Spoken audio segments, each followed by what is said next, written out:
Maka disebutkan dalam Al-Manhajus Syafi'i, kalau kau mendapatkan hadiah dari orang lain, yang pertama kau berterima kasih itu bukan kepada orang yang memberikan hadiah, tapi yang pertama kau berterima kasih kepada Allah, karena Allah yang menggerakkan hatinya sehingga dia memberikan hadiah kepada kita juga. Yang kita ingat-ingat orang yang ngasih itu lupa kita semua. Padahal yang menggerakkan hatinya memberikan sesuatu kepadamu itu Allah, bukan dia. Jangan buru-buru kau berterima kasih kepadanya, kau lupa dengan Allah Subhanahu wa ta'ala. Jelas Bapak Ibu?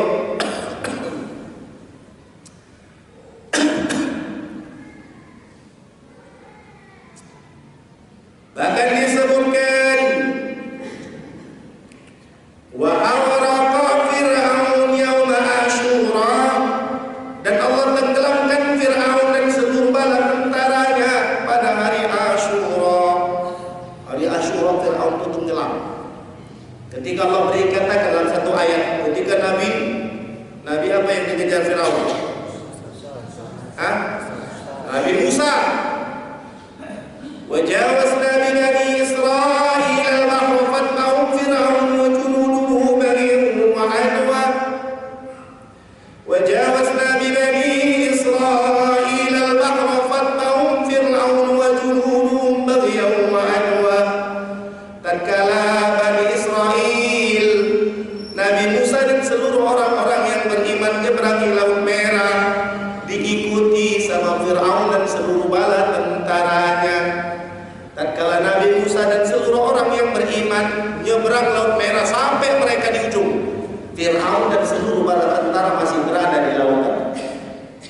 Wajawazna bi bani Israil al-bahra fatba'ahum Fir'aun wa junuduhu baghyan wa 'adwa hatta idza adrakahu al-gharq.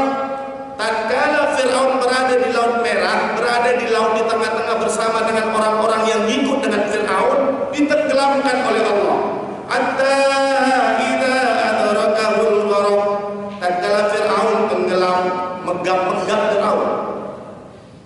Hatta idza adrakahul gharq qala amantu annahu la ilaha illa alladhi amanat bihi banu Israil. Apa kata Fir'aun ketika Fir'aun megap-megap di lautan? Qalu amantu annahu la ilaha illa alladhi amanat bihi banu Israil. Wahai Allah, aku beriman kepadamu. Aku ini orang Islam, wa ana minal muslimin, kata Fir'aun. Aku ini Islam ya Allah. Aku ini beriman kepadamu, beriman kepada Tuhannya Bani Israil, beriman kepada Tuhannya Nabi Musa.